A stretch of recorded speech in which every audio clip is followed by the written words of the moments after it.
Welcome, in front of me is an LG V60 and today I'll show you how to capture a screenshot on this device.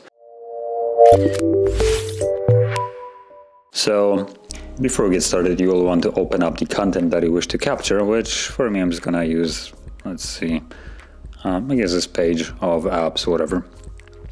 It just needs to be visible on the screen. And once it is, all you need to do is hold power key, volume down, both at the same time. We'll get this animation and a minimization of the image down below. And from here, I have a couple different things that you can do. You can basically share it, edit it, remove it. And the image itself can be found in your photo gallery right here. There's only one thing, so not really hard to find, but there it is, the image.